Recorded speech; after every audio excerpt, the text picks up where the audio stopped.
यशश्री शेंडे हिची आई. माझ्या मुलीचं फायर इंजिनिअरिंग कॉलेजला ॲडमिशन झाली होती. ती तिथे शिकत होती. ती तिथे हॉस्टेलला होती आणि तिचं हॉस्टेलला असताना 7 मुलांकडून तिला त्रास देण्यात आला. तिच्यावर जबरदस्ती करण्याचा प्रयत्न करण्यात आला. तिच्यावर बलात्कार करण्याचा प्रयत्न आला, पण ती त्याच्यामधनं सुटली आणि त्याच्यामुळे ती खूप डिस्टर्ब होती. तर त्या कॉलेजमध्ये कंटिन्यू तिला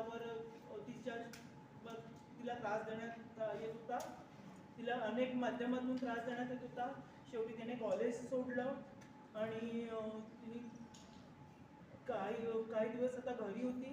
तिने दुसऱ्या कॉलेजला जॉईन पण केलं होतं, परंतु ती कंटिन्यू त्याच, कारण तिचं ते आवडतं फील्ड होतं आणि ते सुटल्यामुळे ती खूप डिस्टर्ब होती आणि त्याच्यामुळे तिने सुसाईड केलं. सर ते कॉलेज आपलं गृहमंत्रालयाच्या अंडरमध्ये येतं. National fire service college, Rajnagar, Nandgaon. घटना केव्हाची आहे? ही घटना आहे मार्च 2022ची. 2022ची घटना आणि आता तुम्ही पत्रकार परिषद घेत आहात, काय नेमकं काय? आताच सुसाईड केलंय तिने. तेव्हा पण प्रयत्न केला होता, पण काउन्सलिंग वगैरे करून बाकीचं सगळं समजवून तिला आतापर्यंत समजवलं.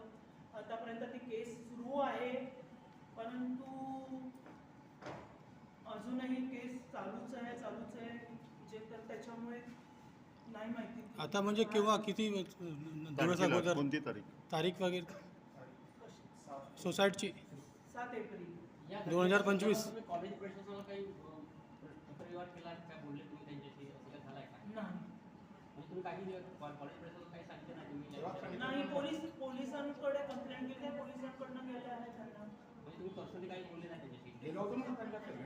तेव्हा केलं होतं, आता नाही गेलो.